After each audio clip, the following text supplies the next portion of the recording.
Hello guys! Welcome to my vlog!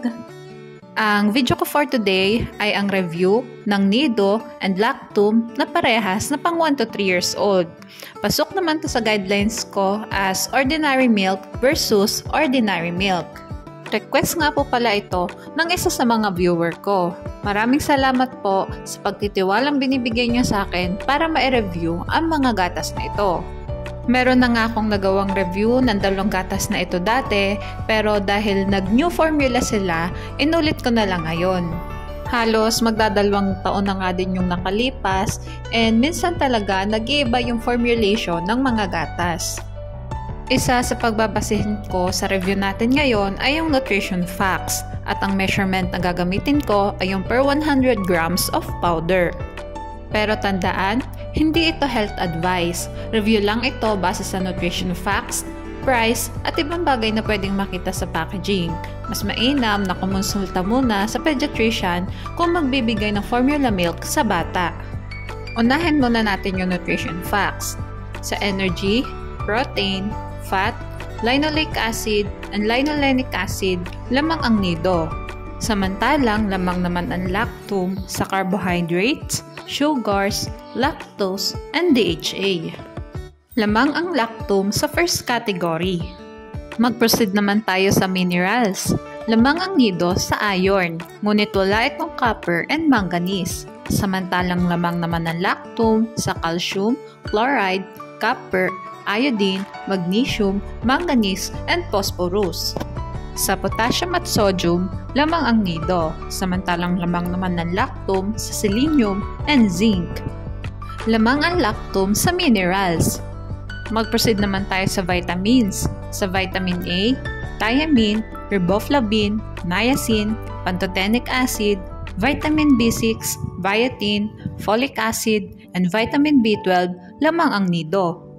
Sa vitamin C, vitamin D, vitamin E, lamang ang Nido, ngunit wala itong choline, samantalang lamang naman ang Lactum sa vitamin K and choline. Dito sa vitamins, kahit nga mas madaming napagkalamangan ng Nido, ay makukonsider ko na lamang ang Lactum sa vitamins, dahil ang Lactum ay may choline na wala ang Nido. Sa other nutrients naman tayo. Ang Nido ay may probiotics na wala ang Lactum, at ang Lactum ay may sphingomyelin and phospholipids na wala ang Nido. Mag-proceed naman tayo sa price.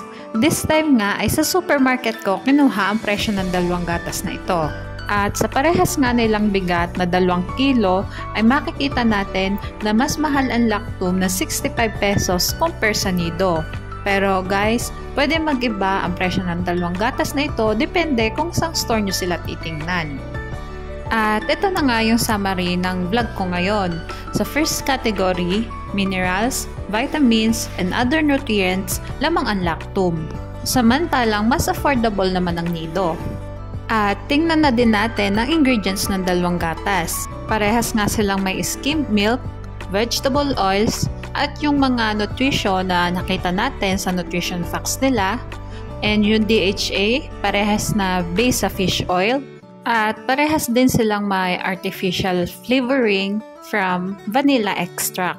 Dun sa vegetable oil naman, halos parehas yung Lactum at Nido, pero yung Lactum ay may palm oil na wala ang Nido. Ang Nido naman ay may rapeseed na wala ang Lactum. Parehas silang may allergen information derived from milk, soy, and fish.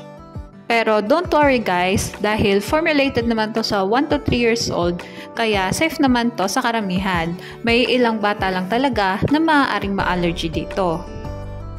Bago ko tapusin ang vlog na ito, gusto ko lang sabihin na halos hindi naman nagkakalayo ang Nido at Lactum pagdating sa nutrisyon, presyo, at ingredients. Pero para sa akin, mas malasa ang Nido kumpara sa Lactum.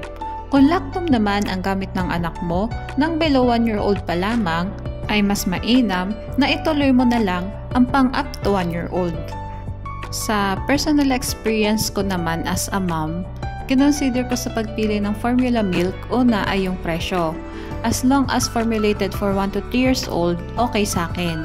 Sunod, yung lasa, kasi galing sa pure breast milk yung anak ko. Kaya pumili ako na medyo matamis na gatas para magustuhan niya agad. After 1 week na mixed feed ang anak ko ay nakita kong hiyang naman siya sa formula milk na napili ko. Basta lagi nating tatandaan, pumili ng gatas na hiyang sa bata. Mahalagang paalala, breast milk is the best milk for babies. Okay, hanggang dito na lang po ang vlog ko. Sana ay nagustuhan nyo. Thanks for watching. Please like and subscribe for more videos.